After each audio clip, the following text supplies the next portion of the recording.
مساء الخير عليكم بنات، شلونكم؟ يا رب تكونون بأحسن حال. اليوم طبعا غدانا راح يكون تشريب أحمر، طبعا تشريب لحم. عندي نص كيلو لحم بقر، إذا عندك يعني لحم غنم يكون أفضل. قطعت قطع صغيرة طبعا بعد ما غسلته غسل جيدا. طبعا اللحم ما أسلقه رأسا، يعني أحمسه يعني بعد ما أنشفه من الماء جيدا. خليت زيت في القدر وضفت للحم وبديت أقلب به إلى أن تشوح أو انحمس زين.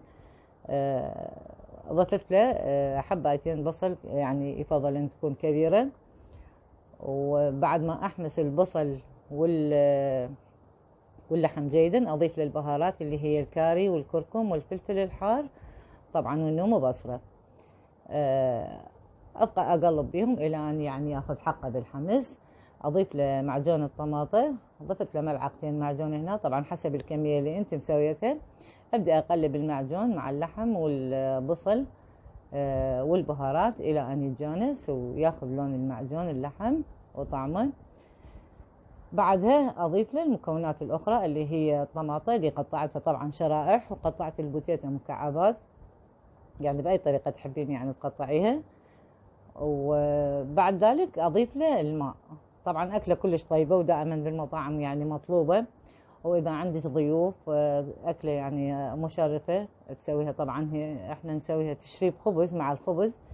أعتقد إخواننا بمصر يسموها الفتة، وقدمين معها التمن، إيش عندك يعني موجود تحبين تسويه عادي، بس هي يعني تكون طبق رئيسي وكلش طيبة ومرغوبة، خصوصا إذا كانت يعني لحم غنم. طبعا إذا عندك حبات بصل صغيرة تشيلين القشر الخارجي مالت البصل وتخليه يعني مثل ما هو، وتضيفيه للمرقة ينطيها في الطعم كلش طيب. ناضفت طبعا الطماطة وراح أضيف البوتيتا وأقلبهم شوية، وبعدها أضيف للماء.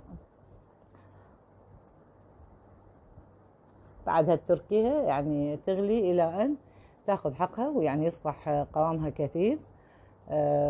وتقدميها مع الخبز أو يعني تمن إذا عندك يعني عادي. أكلة طيبة والكل يحبها، بس أكو يعني جماعة ما يفضلوها. فإحنا سوينا واحدة من البنات حبت تسوي دولمة، سوت دولمة، اللي ياكل دولمة واللي ياكل التشريب الأحمر. طبعا هنا ضفت له الماء، وبعد ما أغطي القدر وأتركه يعني فد نصف ساعة أو شي حسب الكمية اللي أنت مسويتها. وراح تكون أكلة كلش طيبة ومفيدة بنفس الوقت. طبعا اللحم أنا أبدا ما سلقته، قلت لكم يعني غسلته ونشفته من المي وحمسته مباشرة، راح يكون طعمه أطيب ما يعني تسلقيه. هاي الدولمة طبعا دولمة مال مبتدئين. حبايبي إن شاء الله اليوم الأكلة عجبتكم، وهي أكلة طيبة وجربوها، ولا تنسوني باللايك وبالاشتراك. تحياتي لكم.